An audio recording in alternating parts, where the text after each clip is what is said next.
दोस्तों आज का पौधा हमारा करी पत्ता यानी कि मीठी नीम का पौधा है।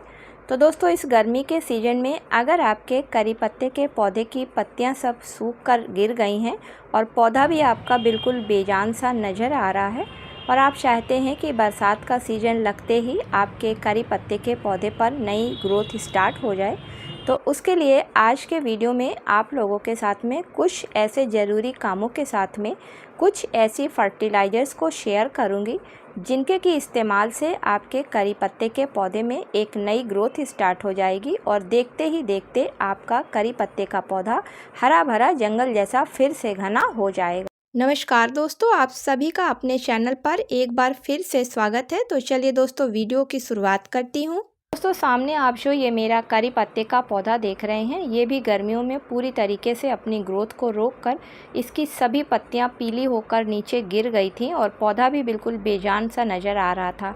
लेकिन मैंने अपने इस पौधे पर इन्हीं कामों को करने के साथ साथ इन फर्टिलाइज़र्स का इस्तेमाल किया, जिसका नतीजा ये हुआ कि लगभग 7 से 8 दिन बाद हमारे पौधे पर नई नई पत्तियां निकलनी शुरू हो गई हैं। तो दोस्तों सबसे पहला काम आपको जो अपने करी पत्ते के पौधे पर करना है, वो जितनी भी सूखी ब्रांचें हैं या सूखी पत्तियां हैं उन सभी को आपको अपने पौधे पर से हटा देना है। जब आप ऐसा करेंगे तो जहाँ जहाँ से आपने कट किया है वहाँ वहाँ से आप देखेंगे कि जब आप फर्टिलाइज़र्स देंगे और बरसात का पानी इस पौधे को मिलेगा तो वहाँ से नई नई ब्रांचें निकलने लगेंगी और नई नई पत्तियाँ उस पर आएंगी, जिसकी वजह से आपका पौधा बहुत जल्दी हरा भरा और घना हो जाएगा।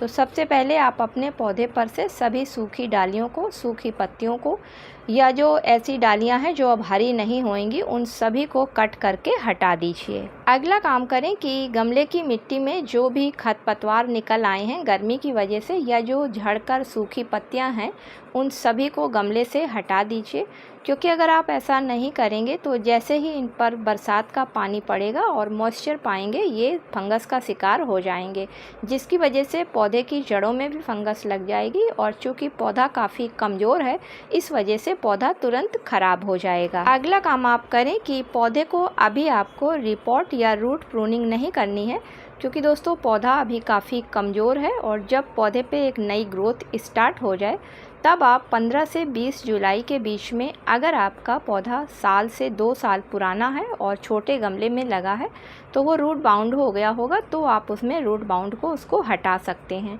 लेकिन फ़िलहाल अभी आप लगभग 2 से 3 इंच गहराई की गमले की सारी मिट्टी को बाहर निकाल दें, क्योंकि ऐसा जब आप करेंगे और नई मिट्टी को इसमें साफ़ डालेंगे तो मिट्टी के जो पोषक तत्व हैं वो पौधे की जड़ें अच्छी तरीके से ले सकेंगी और पौधा तेज़ी से ग्रोथ करना स्टार्ट करेगा, क्योंकि इस पुरानी मिट्टी में सारे पोषक तत्व निकल चुके हैं। क्योंकि गर्मियों में काफ़ी अधिक मात्रा में पौधे को पानी दिया जाता है तो सारे पोषक तत्व पौधे की जड़ें नहीं ले पाती हैं और वो पानी से के थ्रू ड्रेनेज होल से बाहर निकल जाते हैं।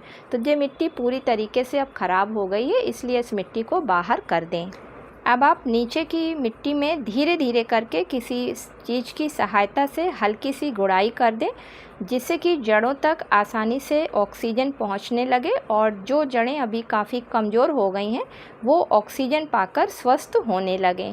इसके बाद आपने जो मिट्टी बाहर निकाली है उससे कुछ कम मिट्टी आप साफ बगीचे की मिट्टी को ले लें। अब फर्टिलाइज़र की बारी आती है। तो दोस्तों अगर आपका पौधा 10 या 12 इंच के गमले में लगा हुआ है, वैसे तो करी पत्ते का पौधा अच्छी ग्रोथ करता है 12 इंच या 12 इंच से बड़े गमले या ग्रो बैग में लगे होने पर। तो उसके लिए आप लगभग 250 ग्राम या 250 ग्राम से कुछ ज़्यादा मात्रा में अच्छी साफ़ वर्मी कंपोस्ट खाद को ले लें। दोस्तों गोबर की खाद अभी इस्तेमाल नहीं करनी है यहाँ पर, क्योंकि पौधा अभी काफ़ी कमज़ोर है। और अगर आपके पास वर्मी कंपोस्ट खाद नहीं है तो लगभग आप फ्रेश 3 से 4 चम्मच चाय वाले चाय की पत्ती को ले लें। यूज़ करी हुई चाय की पत्ती का इस्तेमाल अभी नहीं करना है, क्योंकि बरसात का सीज़न आने वाला है। हो सकता है आपके पौधे में अच्छी तरीके से चाय की पत्ती सूखी ना होने की वजह से फंगस लग जाए। अब इसमें दूसरी चीज़, आप 2 चम्मच चाय वाले नीम खली के पाउडर को डाल लें। तो दोस्तों नीम खली के पाउडर में भी नाइट्रोजन पाई जाती है और इसी के साथ साथ नीम खली के पाउडर को पौधों में इस्तेमाल करने से पौधों की जड़ों में और पौधों की मिट्टी में किसी भी तरीके की कीड़े मकोड़े या फिर फंगस नहीं लगती है। तो ये दोनों ही खादें ऑर्गेनिक हैं और कमज़ोर हो रहे पौधे को स्वस्थ करने में ये फर्टिलाइज़र्स काफ़ी मदद करती हैं। अब आप दोनों चीज़ों को अच्छी तरीके से आपस में मिला लीजिए और जो आपने साफ़ गार्डन की मिट्टी ली है उसमें इसको अच्छी तरीके से मिलाकर जो गमले में जगह खाली हुई है उस खाली जगह में इसको फिल कर दें। ऊपर से आप अच्छी तरीके से वाटरिंग कर दें और पौधे को उठाकर कहीं हल्की सी धूप वाली जगह पर या फिर जहाँ पर 2 से 4 घंटे की सुबह की सिर्फ इसको धूप लगती है उस जगह पर रख दें। इस तरीके से आप देखेंगे कि जो आपका कमज़ोर और ख़राब हो रहा पौधा है उस पौधे पर भी लगभग 7 से 8 दिन बाद नई नई पत्तियां निकलनी स्टार्ट हो जाएंगी। और देखते ही देखते जैसे ही बरसात का पानी पौधे पर पड़ेगा तो आपका पौधा बहुत तेज़ी से घना होने लगेगा, क्योंकि करी पत्ते का पौधा एक काफ़ी हार्डी पौधा होता है और ये पौधा जल्दी ख़राब नहीं होता है। जब आपका पौधा अच्छी तरीके से ग्रोथ करने लगे तब आप अपने पौधे को रिपोर्ट भी कर सकते हैं, क्योंकि बरसात के सीज़न में पौधे को अगर रिपोर्ट किया जाता है तो पौधे में ग्रोथ और अच्छी हो जाती है। तो इस तरीके से दोस्तों आपका ख़राब हो रहा करी पत्ते का पौधा फिर से स्वस्थ हो जाएगा और हरा भरा हो जाएगा। तो उम्मीद करती हूँ कि आज का वीडियो आप लोगों को पसंद आया होगा। अगर पसंद आया हो तो इसे लाइक और शेयर करें। मिलती हूँ किसी अगले वीडियो में किसी नई जानकारी के साथ में। तब तक के लिए दोस्तों हैप्पी गार्डनिंग।